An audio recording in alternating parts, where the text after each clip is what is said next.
Good morning, everyone. Oscar Ortiz here, Superintendent of Heritage Classical Academy, a proposed tuition-free public charter school with plans to open in Houston, Texas.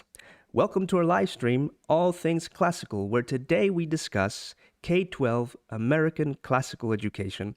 We have an exciting program prepared for you today with the hopes that you can use this information that we plan to offer you to make a difference in your own local communities. There's a lot of interest regarding the state of education in America and how you, the mom, the dad, the teacher, the everyday citizen, can make a difference towards improving the quality of education for all children.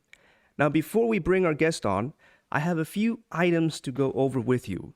First, Heritage Classical Academy sponsor these events for free so that you, our audience, can receive this information with no cost.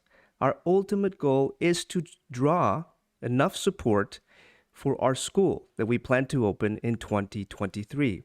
You can help us open our school simply by liking, retweeting, sharing our posts or our tweets. We're creating a lot of great content, ladies and gentlemen, on classical education, so subscribe because you do not want to miss out on some of these excellent materials. Lastly, at the end of the interview, I do want to make sure, please stay back with us for just a few minutes.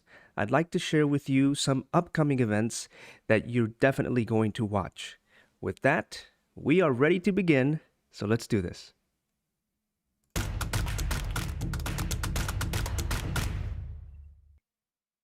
With me today, I'm honored to have, to be introducing our YouTube fans to the one and only, the legendary, Dr. Katy O'Toole.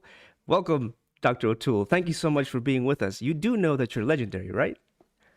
Oh, thank you, Oscar. That is not necessary. Nice Well, to be with you. well, we are so honored that you're with us. I mean, you've been on TV, you've been on the radio with big names out there. So we're very honored that you have, you're gracing us with your presence. And I Oh do my have to, gosh. Well, thanks for having me. of course, and I do have to say that your colleagues, as well as the headmasters that work with you, they love everything that you do, especially because of your character, your integrity. So thank you once again for being with us. I've prepared a few questions, Dr. O'Toole, for you. But before I begin asking them, I want to give our audience a few details about yourself, if that's okay. Sure. According to your Hillsdale profile, you are the first ever assistant provost for the K-12 education. Did I get that correctly? That's right. Yeah. Assistant provost for K-12 at Hillsdale College. And what that means is I bring together the college's outreach efforts in K through 12. Hillsdale Hmm. College is 175 years old. And we've been working in K-12 education for a long time, too, for 3 decades, a little over 3 decades. And that work has taken a number of forms. We have a private school here on campus, Hillsdale Academy, which has a long history of sort of inspiring and supporting other private classical schools across the country. And then in 2010, we started something called the Barney Charter School Initiative, through which we help local groups of citizens and local organizations start classical charter schools. So that's a way to Hmm. bring classical education into the public schooling realm.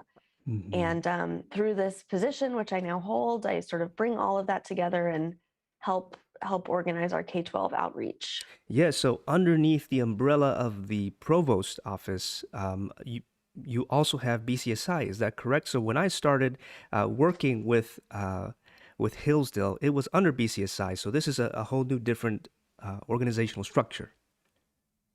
It's not that different, but Hmm. yeah, BCSI is one part of what we do, the Barney Charter School Initiative. We also work with private schools, and we're piloting some homeschooling curriculum as well.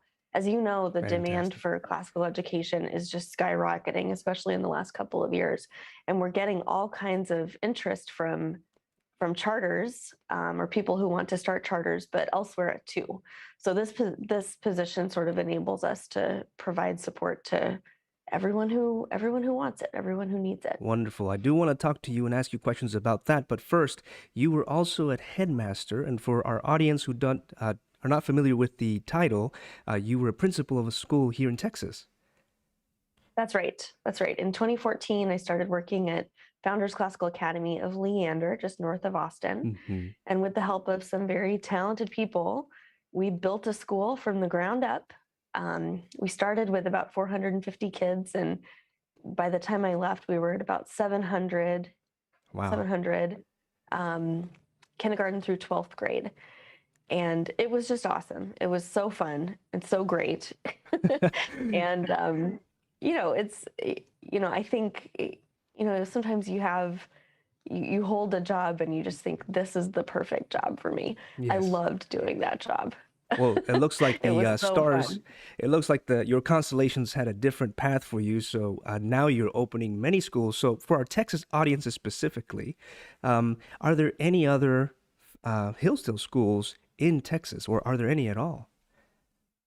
Right now, no. Right Okay. now, no. Except for you, Oscar. You're Well, starting, you're working to start our Houston school.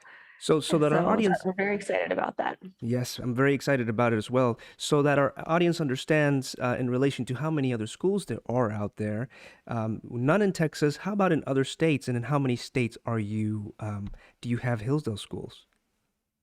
We are all over the place. So if you include every school that we're working with 54 schools right now. Wow. They're in 27 states, and we've got an additional 15 that are working on getting founded. We receive applications twice a year, and we've just received 18 applications for 2023 and beyond. That's So amazing. there's a lot of activity. um, Yes. It yeah, sounds like a lot of it's an growth. exciting thing. Yeah, a lot of growth, Do a you lot of hear? growth, and we. Go ahead. I'm so sorry. Oh, I was just gonna say, as we evaluate all of those, as we evaluate all of those applications, we have one question in mind, which is this school going to be an excellent classical school? Hmm. And our Hmm. goal is to invest our resources, which are precious, in places where the mission is going to be truly alive. Hillsdale College doesn't accept any money of any type from any of the schools that it works with. All of our services are completely free to the schools. Everything that we do is made possible by friends of the college who want to see this mission of bringing excellent classical education to every American kid be successful. And so out of Wonderful. respect for them, out of a duty for them, we're careful about where we place our resources, and we're not interested in expansion for expansion's sake. We're Hmm. interested in putting our resources where they will really make a difference in the lives of these kids. Excellent. Do you hear that, Texas? If you want a Hillsdale school, you should be supporting Heritage Classical Academy. So follow us, subscribe, and don't forget to click on that little bell at the bottom of your screen so that you can come along our journey as we try to get our own charter school, Hillsdale affiliated, authorized by the state of Texas this summer. So more on that here in just a moment. Dr. O'Toole, you earned your Bachelor's of Politics at the University of Dallas, and I just had to pat myself in the back a little bit because that is also my alma mater. So always graduating great people. UD is a great place. Yes, yes, Texas is a great place. And you earned your PhD in American Government and Political Philosophy from the Claremont Graduate University. Is that right? That is right. Yeah. Wonderful. Now, with such an impressive resume, why did you choose? So I want to get a little more personal here. Why did you choose education? And in particular, why classical education? I want to hear that your passion for this. Oh, yeah. Well, I was in California. I got my PhD from Claremont. And I actually, before I finished my dissertation, I took a job at a University of Kentucky. So I moved to the middle of nowhere, Kentucky, and that was my first kind of college professor teaching job. And what I loved about it was the teaching. College professors have teaching to do and they have research to do. And people are interested in different things. There are some professors who just love being in the classroom And there are others Hmm. who will, they'll do their teaching, but what really animates them is, working and writing and doing their research. What I learned about myself from that job is I love the teaching side. And I wasn't there for a very long time, but I had a wide variety of teaching experiences. I had very small 3-hour evening seminars with like 6 master's students who were studying public policy. And then I had big classes of like 70 freshmen who Wow. were brand new to college and didn't know anything about government or political philosophy. And I preferred the freshmen. I Interesting. thought it was really fun to be the one who introduced them to these ideas. And I didn't Hmm. mind, also helping them with their writing or helping them with learning to be a college student. And so that was the first clue to me that working in K-12 might be fun and might be good. About that time, Founders Classical Academy was getting started, and they were looking for a headmaster. And Scott Davis, a great man who's now passed, Oh, approached me and said, we want you to consider this." And so I talked to Scott, and I had not planned on being a school headmaster, but hmm, I really liked the idea. I had a great when I was little, I went to a K-8 school that had this great woman, Mrs. Beeks, running it, and I thought I would like to be like Mrs. Beeks someday. And so, I sort of wrapped my mind around it and then hmm. plunged in for, what turned out to be just such a wonderful job and a really fun professional life. That's beautiful. So it Um, sounds like at a personal level, a classical education did a lot in your own life. yeah, I think so. Hmm. We didn't call it classical education when I was growing up or when I was in college or graduate school, but my experience, especially in college, especially at UD, um, but also as a graduate student, was, if you're looking for something to build your life around, Hmm. something that will last and remain of interest to you and remain something that can guide you for your entire life, then, getting educated, and particularly liberally educated, Hmm. is that thing. Other things are interesting sort of for a temporary period of time, or Hmm. they lose their utility. And I've always been interested in a bunch of different kinds of things, Yes. but it's really the great books and thinking about them and reading them and rereading them. Choosing the kinds of things that will stand the test of time and that you'll continue to learn from even after you've studied them Uh, um, closely. That was really that's what I learned at UD. Sort of that's the way that we can have happiness throughout our lives. hmm. Now, you've worked with, as you mentioned earlier, as a head of school with a lot of children, and in particular, under the classical education model. And would you be able to tell our audience some of the habits that you saw the children developing? Because to me, that really was the selling point for classical. When I got involved, I saw Yeah, the kinds of students that we were graduating, the kinds of students that were growing under our care, and it had most all of it. Obviously, the teachers exemplified the classical lifestyle. It had a lot yeah. to do with the classical model or curriculum. Do you have any anecdotes or any examples such as those that you could share with us? Yeah. Yeah, well, I think that's a good question, because classical education isn't just about the curriculum. It's also Hmm. about how you think about yourself as a student and how you think about your future as a human being.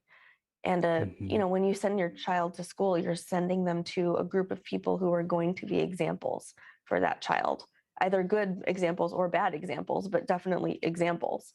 And so it's a Hmm. big decision. In classical schools, we talk about your character, we talk about the virtues explicitly, because we want to make sure that in addition to being knowledgeable, we're also displaying well-roundedness and sort of solid character. Hmm. Hmm. When we started at Leander, we had a great group of kids to start with, but a lot of them had completely the wrong idea about what school was about. Hmm. Um, they thought, some of them thought school is just about mastery Hmm. and jumping through a bunch of hoops so that you impress your teachers and get good grades, and then you can move on as quickly as possible to the next thing. Mm-hmm. Mm-hmm. And with students like that, we want to show them this is really serious stuff. It's really deep stuff. Mm-hmm. It's worth considering. And if you think that, you've mastered Moby Dick or Aristotle's Mm-hmm. Ethics after reading it once, you haven't understood that book, and that's okay. Yes. You have to admit what you don't know, and that's an important part of becoming a student. I love that you And then point that with out. with Oh, other things, yeah. yes, I Oh, love I was that you just gonna point that say, out. I love that you yeah, point yeah, that out because it gives our audience an idea of how the surrounding culture, the community, kind of affects the way that children see education and see their own schooling, which can either undermine what the teachers are trying to do or can support it. I remember in my own life the many times I would protest to my parents, why do I have to go to school? The only good response they could give, or the only response they knew to give, was, well, you're going to have a great job one day. We want you to right. have material comfort or prosperity. And for a child, between the ages of 7 to, I would even say 18, those aren't very appealing reasons. So there seems to be now, the positive side is that there seems to be a cultural shift happening in America, and our parents are beginning to realize that education has to be more than just that. And I believe you were about to go into that, and I cut you off. Oh, no, no, no. I was just thinking about the habits that Mm. kids had when we first started. Yes, yes. And yeah, one of the things we noticed is they thought that there were two separate worlds. There's the student world and the adult world. Mm-hmm. And and they would do what they were required to do, but they weren't really engaging with their teachers or with Mm-hmm. the adults at school. And so a sign of this would be like you'd pass a student in the hallway and they wouldn't acknowledge you. And if you acknowledge them, they'd kind of like look away, like I'm a kid, like I don't want to talk Yeah. to you. And so just very simple stuff like stopping and saying, hello, my name is Dr. O'Toole. Oh, Let's have a brilliant. handshake. What is your name? At first they were like very surprised about that. But what that did is sort of show them, hey, we're human beings here. We're all engaged in this common enterprise of getting educated and getting you educated. Like, let's go about it in a community kind of way. Not, Absolutely. not I'm giving you the rules and you're doing what I say. So when we started the school, it was very obvious that we had to build Mm-hmm. a culture of learning and a culture of, sort of honesty and directness and, really truly pursuing something rather than seeming to pursue it. And Yes. that took time. But Mm-hmm. by the time I had been there for 5 years, it was just, I mean, it wasn't perfect, but it was just beautiful to see how the students had changed and Mm-hmm. what they thought was admirable, what they thought was cool. We'd look at the high school and we'd look at the really cool athletic boys. Mm-hmm. They're kind of a measure of like how the student body is doing. And these boys, when they came, were just they had not found success in school. They Mm-hmm. were they thought school was silly. They didn't understand the purpose of it. They'd sort of skulk around, grumpy about the uniform, looking for excuses to do something else. Mm-hmm. And by the end, they'd started a color guard. They were coming to school looking sharp every day. Yes. They were setting an example for the younger kids and doing their work seriously, Mm-hmm. not because they were afraid of a bad grade or afraid of not getting into a good college, but because they're genuinely interested in reading and learning.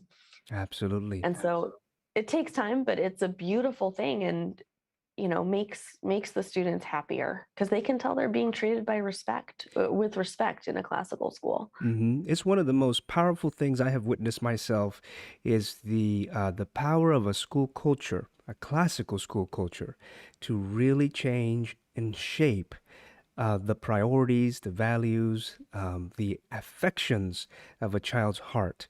You're right. You know, we see a lot of boys and girls coming in young, and the things that are important to them at their age are the things that they're listening to, the shows they're watching.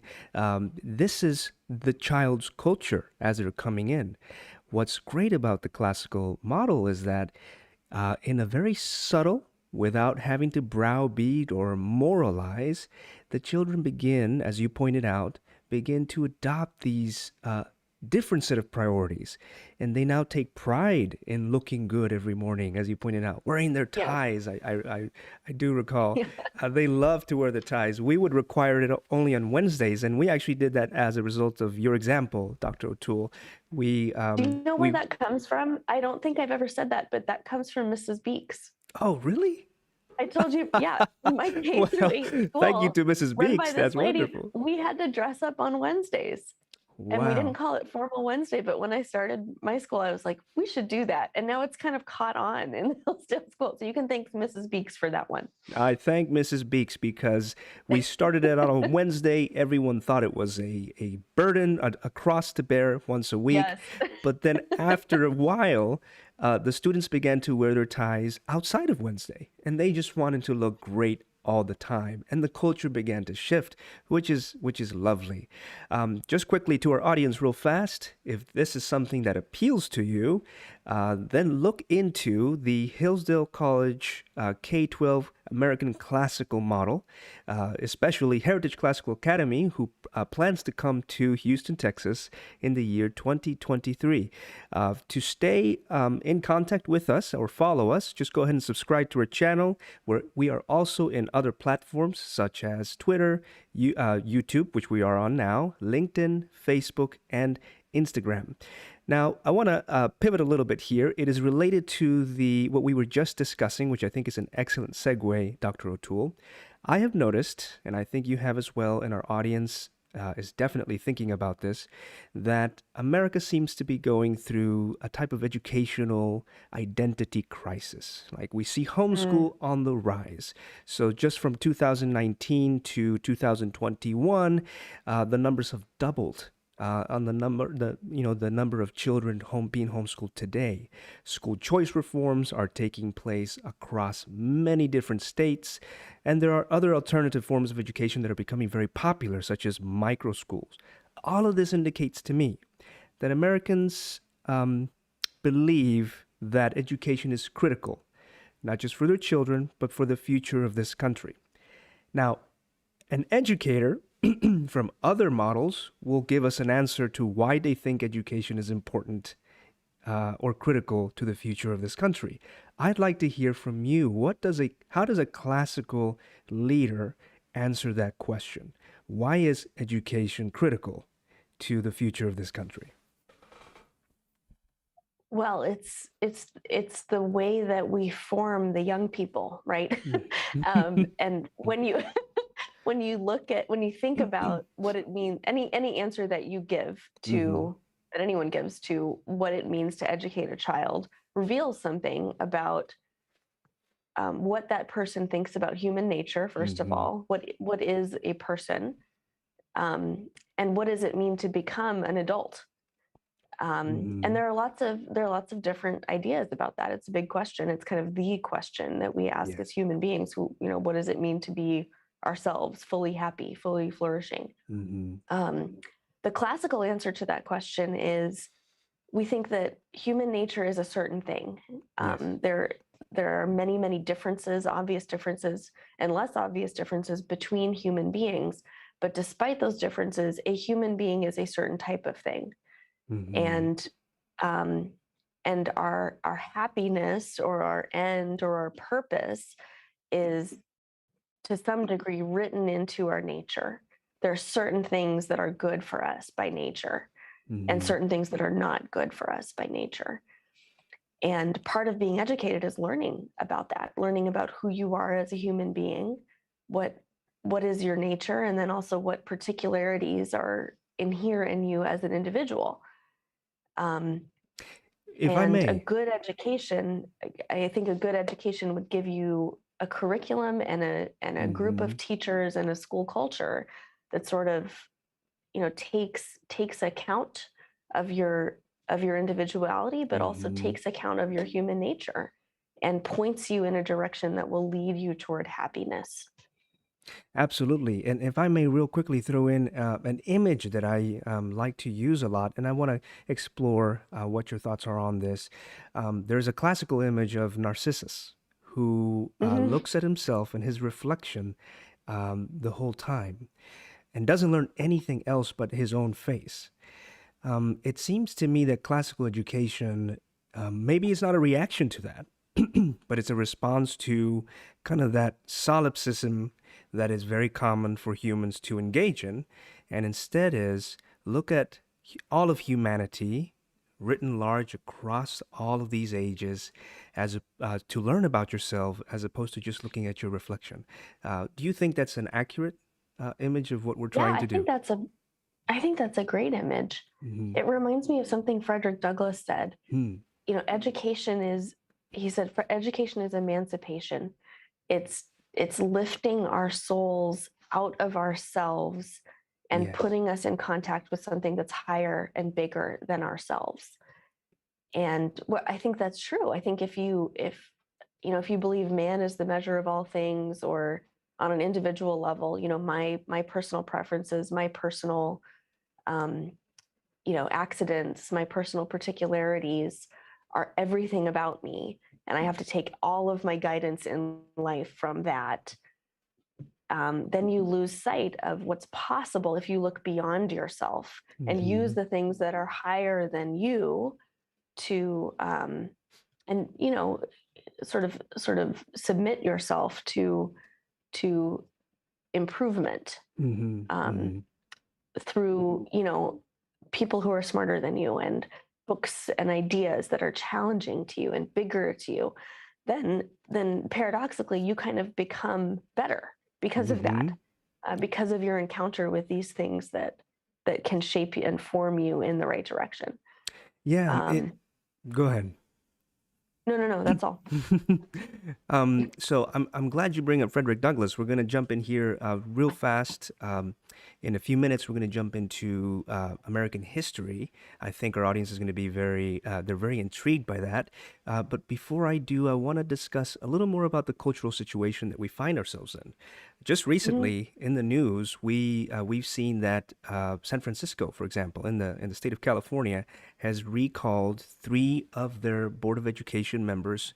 Parents voted them out in a landslide.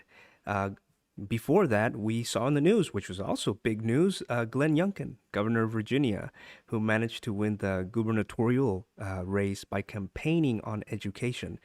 There's something Yeah. about education that seems to have galvanized the American people. So, my question to you is, in your own mind, why are so many American parents dissatisfied with the state of education as it is right now? Well, I remember being at Leander in the early days and Mm-hmm. hosting these parent information sessions where we talk about, why are we doing Singapore math? Yes. Why does your child's phonics homework look different from Yeah. your neighbor's child's phonics homework? What's the deal with studying Latin? Why are we doing this? And we'd get a group of parents come. Sometimes it was a large group, but it was never enough for me.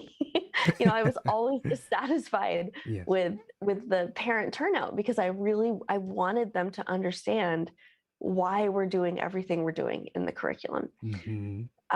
Well, one, I mean, the pandemic has been terrible on a whole bunch of fronts, but one silver lining of it is that the parents across the country got to see, when their kids were on Zoom or bringing home packets or whatever they were doing, what their kids were actually doing in school. And Mm-hmm. I think a lot of them thought, oh, this isn't what I was expecting. Mm-hmm.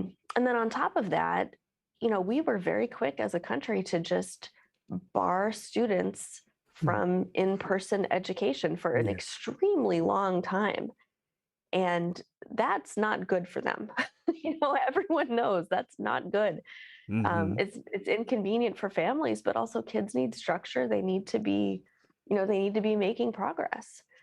And so now that we're starting to go back to school, we're seeing we've got massive literacy gaps, massive math gaps in students who were otherwise doing fine, students who were struggling because of a disability or because of something else going Yes, on have really been damaged by what we've done in the last 2 years. And so absolutely. people's ears have perked up, Mm-hmm. and they're starting to wonder if the educational establishment really has the best interests of students at heart. And even if they do, are they going about education in the right way? Mm-hmm. If you look at the statistics on um, reading success in like literacy in America, it's really disappointing. And it's shocking to me that Wow. it's disappointing. We had a Mm-hmm. goal um, as a country. We had a goal a few years ago about every child should be able to read by third grade. Yes. It is appalling to me that that is our goal.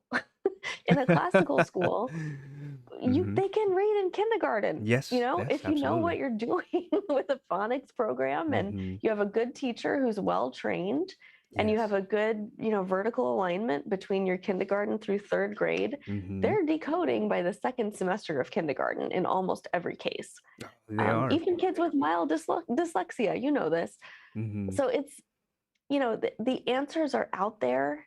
Um, and the results that we get in this country with literacy and math, not to mention, middle school and high school Yes. results, could be a lot stronger if we were just thoughtful about curriculum. Um, It's absolutely true, and I yeah, don't. One thing that boggles me, and you know that I'm not from this country. I moved here from a different country, but it's a country I love. I love the United States of America. Y'all have been very welcoming and warm towards me. you're But easy to one, welcome, Oscar. well, thank you, Dr. O'Toole. But one of the things that has always boggled my mind is how little attention is being given to the connection between that type of emancipation that you were just mentioning when you quoted Frederick Douglass, and the ability to read, the ability to Yeah. just pick up a text and read. Yes. Do you think part of the dissatisfaction that we see our families expressing right now is maybe a concern that those principles of liberty, that emancipation of the soul that you're talking about, is no longer being emphasized or taught in school? Obviously, partly because we are failing at teaching our children to do math and reading, which is very basic, but also because we're not teaching civics anymore. Do you have any thoughts on that? Yeah, I think that's right. I think, Mm-hmm. you know, elementary education, of course, begins with what does it mean to go to school? What does it mean Mm-hmm. to be a student?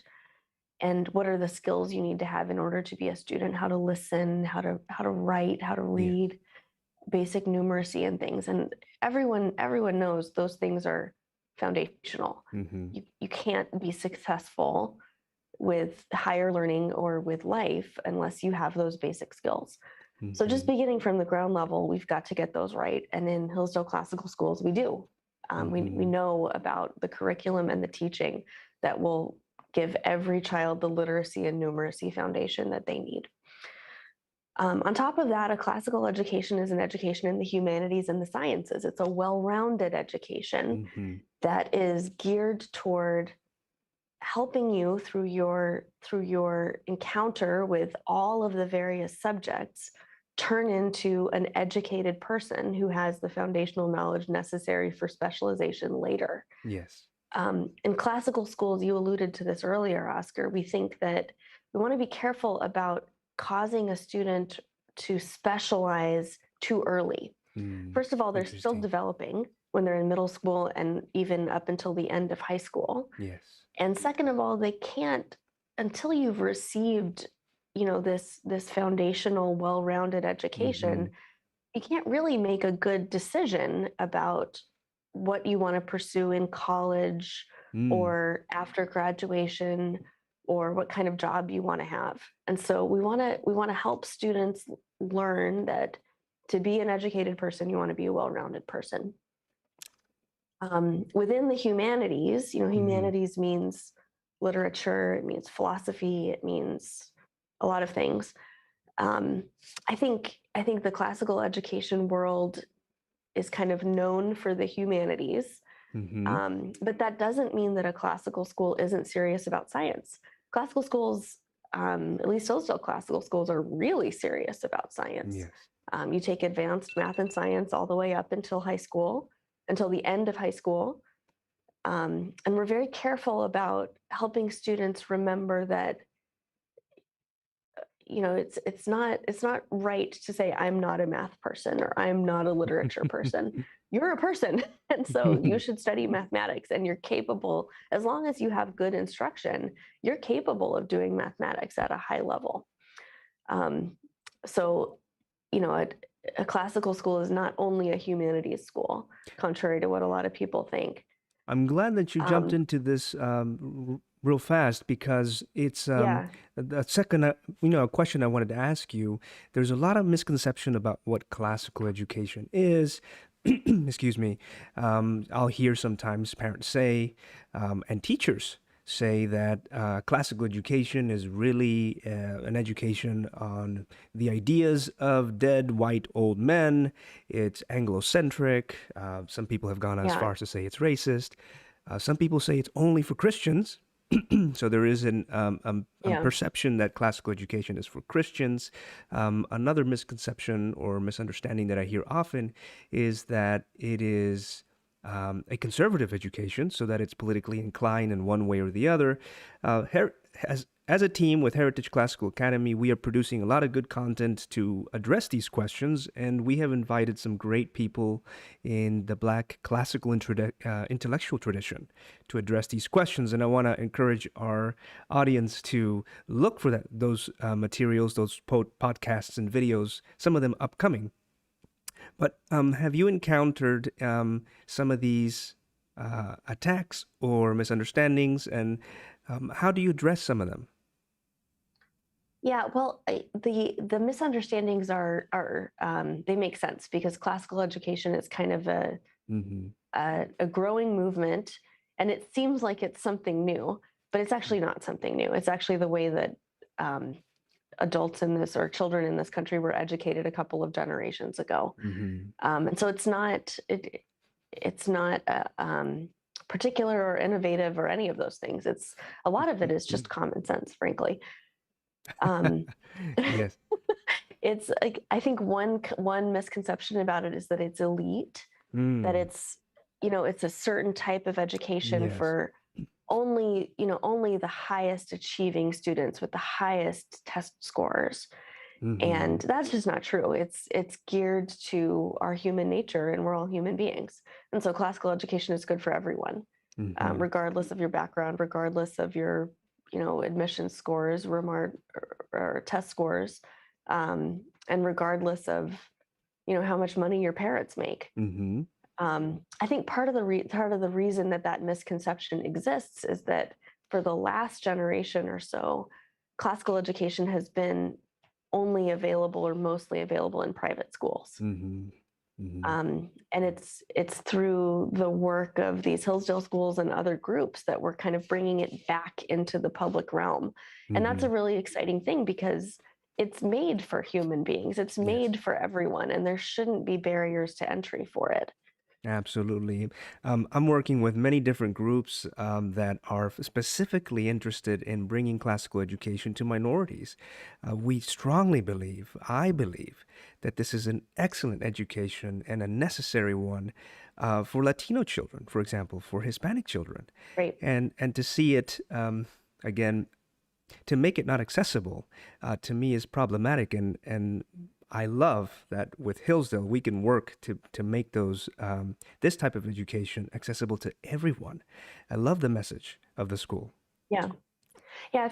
So when I started my job here at the college a few years Mm-hmm. ago, 3 years ago now, the first thing I did was get on a plane and visit all of the schools in person Yes. Wow. because I just had to see them. And so I got a lot of Delta Sky miles out of that. Um, and also Marriott points. But anyway, we've Yeah. seen we've seen all of the schools now, and they're Mm-hmm. in every type of neighborhood that Yes. that exists in this country. And they serve every type of student that exists in this country. Some of them are Mm-hmm. rural, some of them are urban, some of them are suburban. The kids from every background. There are kids who live on the edge of a Navajo reservation, and some of Yes. them go home to the reservation at night. There are kids in the inner city whose educational options are really very Mm-hmm. limited. And they come to a classical school, and these schools all look different from each other. They reflect the communities that they're in, but in their Yes. principles, in the core, the tenets of their curriculum and the tenets of their instruction, and the way that they think about education, they're the same. Absolutely. And that, I think, is a beautiful thing. It's very obvious if you're on the ground that this works for every child and it's good for every child. One thing that really stands out to me about the Hillsdale classical model is that you guys use the qualifier or modifier American classical education. This is I don't see it done by any of the other classical schools that I've worked with in the past, the classical schools that I am affiliated with now, and I actually find that very intriguing because it seems to be addressing or to want to address our current 20th century American life, as opposed to, say, some classical models where the focus could be, and I think that an argument could be made that the focus is maybe too much on the English classics, or the focus is too much on the Russian classics.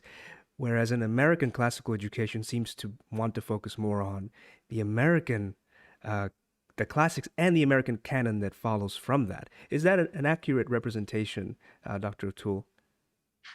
Sort of. I mean, I we do read Dostoevsky. We do Yes. read. Good, good. We're not limiting the curriculum to the study of America Mm-hmm. in literature or history or anything else. Um, but we do think that we are American citizens, Yes. and or we're going to be American citizens, if we're receiving this education. Great. And that requires certain things of us. Mm-hmm. And that the education that we receive when we're growing up, kindergarten through 12th grade, Mm-hmm. should help prepare us for that. Mm-hmm. Now, that doesn't mean that it's an ideological or a politicized education, but it does mean that that if you go to a Hillsdale school, you're going to study American history alongside world history um, and everything else. But we're gonna do our best to make sure that when you graduate from 12th grade, you Yes. know the history of America, you know the Declaration of Independence, the Mm-hmm. Constitution, you know the history of American political thought, you've received an education in economics, Excellent. and um, and the reason for that is not just functional. The reason for that is that by studying history, not just American history but all history, you encounter human beings and situations regarding groups of human beings that you would not otherwise understand Mm. merely from your own experience. Mm-hmm. And this is very helpful because it gives us insight into human nature. Yes. And as citizens, this is a country where we, the people, have the sovereignty. And so it's Mm-hmm. up to us, not up to the king or some other elected official to determine the direction of the country and to make a judgment about what's Yes. good and what's bad and what should be preserved and what should be changed. And if you have a deep understanding of history of Mm-hmm. America and in general, then you're a lot wiser Mm-hmm. about those judgments than you Yes. would be if you were merely going from the stuff that you've seen in your own life, which is Yes. really short and really small compared to all of history. Yes. This is leads us to the one question I think a lot of our viewers really want to hear you address, and I'm going to try to put 3 or 4 questions into one because we're running out of time, and I don't want to miss out on Okay. this. Well, I know we have you here. This is such a special moment, and it's the Hillsdale's 1776 curriculum that you guys released this past summer. What does it include, Dr. O'Toole? Why should teachers and schools adopt it? And how does it tackle the more controversial and difficult aspects of American history like slavery, the Civil War, and race relations? So the microphone is yours. Oh, thanks. Well, as I mentioned, the college has been working in K-12 education for 30 years, Mm-hmm. and we ourselves as a college are 175 years old. Mm-hmm. The college was founded by abolitionists. If you look at a picture of the Mm. first graduating class of Hillsdale College, there's a Black man there. Wow. And at the time, that was a very rare thing. There's also a woman there, Wow. or multiple women, maybe. I have to look at the picture and remind myself. But anyway, Mm-hmm. it was founded to be a college for everyone, Wow. um, even at the time of the Civil War, founded in 1844. So the Civil War happened soon after the college's foundation. So we've been thinking about history, and we've been thinking about American history and the Civil War for a long time here at Mm-hmm. Hillsdale. Um, when when these debates about how we should be teaching American history, and particularly these moments in American history where race was a question or an issue, came out, Mm-hmm. we thought, well, we have a curriculum Mm-hmm. for teaching, American history in a scholarly and honest way. Let's just make it available to people. Mm. And so we put it together as the Hillsdale 1776 curriculum. It's partially finished now. We began with the units on the American founding and the Civil War. And we took the scope and sequence for those things that's in the Mm-hmm. program guide for our affiliated schools. And we fleshed it out with the help of master teachers in our network with lesson plans, primary source documents, key terms, Mm-hmm. everything that you would need to kind of take these, first of all, the historical questions, but then also these related questions regarding racial justice and Yeah. how we should regard the existence of slavery at the time of the American Mm-hmm. founding, and then the fight over slavery at the time of the Civil War. It's everything you need to sort of approach those questions based on the historical evidence, the documentary evidence that we have. So the curriculum's free. All you have to do is go to k12.hillsdale.edu to download it. Oh, let me see if I can And put that up on the screen there. There it goes. there you go. K12.hillsdale.edu. Yeah, so Great. it's free. We've had over 100,000 people download it. We hear Wow. from teachers all the Already. time. Thank you. I was looking for lesson plans that I could trust, and this is what I've gotten. The Amazing. curriculum was it was recently reviewed by the National Association of Scholars. Okay. There are a lot of groups coming out with curricula right now about Mm-hmm. American history, in Mm-hmm. particular these issues within American history. Mm-hmm. And the National Association of Scholars said none of them approaches the standard of the Hillsdale curriculum. It's What the an gold incredible, standard. wow. That's So incredible. Mm-hmm. it's a scholarly resource that teachers can trust. Okay. And our goal is just to be helpful. Mm-hmm. People are grasping around for a way to approach these questions with students, Yes. that's honest and that's fair and that treats them with respect. I And the curriculum does that. I think the best way to address concerns, attacks, misperceptions of the curriculum is what you guys have done, if I understand correctly, which is it is it's transparent, it's free, it's on the website. Anyone can go in and see it for themselves. Yeah, just read it. Yeah, that's amazing. And Yep. there seems to be like a heavy reliance on primary documents. Is that correct? Which is another thing that I find so fascinating.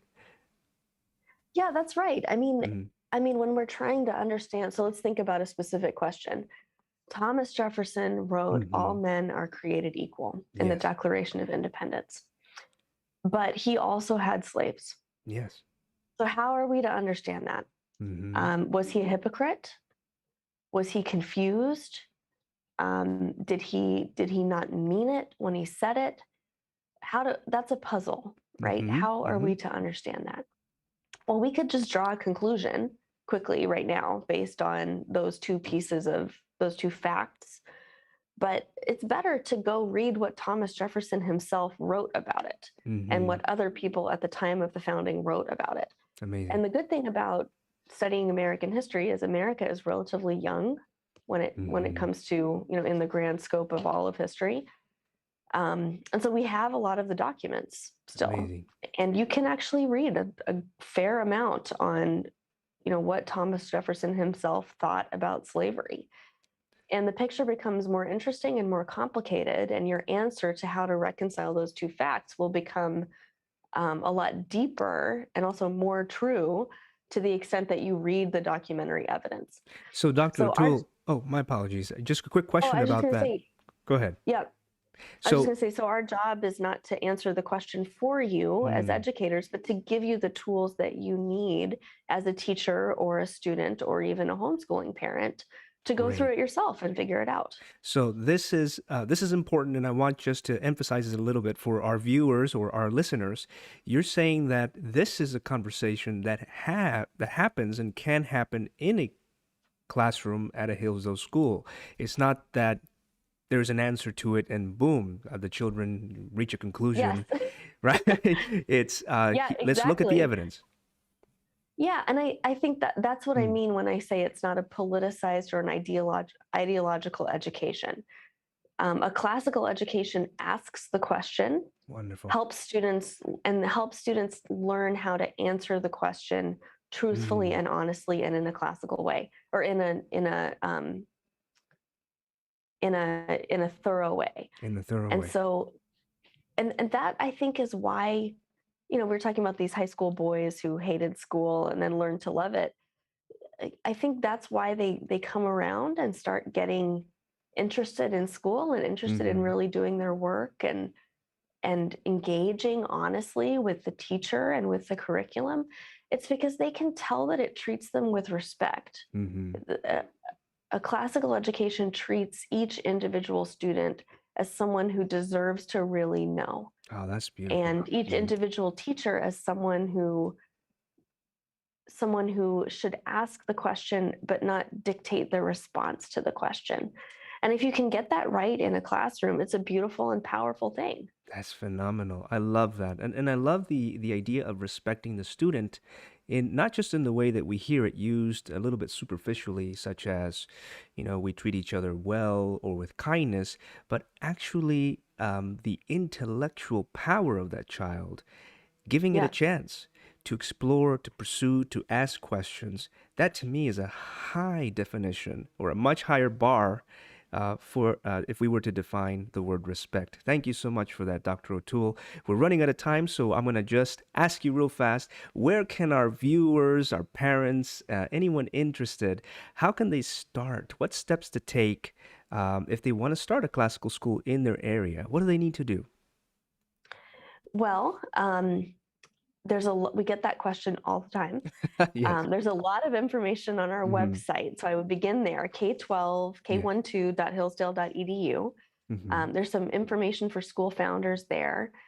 And if you're really serious about it, Hmm. and you've got a group together, then reach out to our office, Hmm. k12@hillsdale.edu, and we do all kinds of advice and webinars and things for groups of local citizens who want to learn about bringing this kind of education to their community. We'll help you Fantastic. along the way, and more information is available if you're seeking it. Yes, and our viewers can also just go ahead and subscribe, follow us, and join us in our journey, Heritage Classical Academy, as we try to get our own charter school, Hillsdale affiliated school, started or authorized in the state of Texas. We've also created, Dr. Toole, some nice content on the 5 steps, for example, that you should take if you want to open a classical school. There's a podcast that we do regularly on Twitter Spaces, and it's become very popular. So if there are any listeners or viewers who would like to just, get to know a little bit more about how to do this, feel free to follow us. You don't have to reinvent the wheel. Is that right, Dr. O'Toole? There's a lot of material already created by Hillsdale that helps support these burgeoning little projects happening all over across America. Exactly right. Yep. Fantastic. Okay, so one last question. What other projects is the K-12 Education Office working on? You mentioned homeschool, and I know that a lot of our viewers are homeschool parents, and that they might find that very exciting. Yes. So that's coming soon. Mm-hmm. We, I talked earlier about all the interest we have in starting schools. Even if we were to start every single one of those schools that has applied to work with us, there would be hundreds of thousands, millions of Wow. children who aren't close to a classical school. And Yes. parents know this. And so they say, what if I just do it myself? Can you give Mm-hmm. me resources and curriculum for that?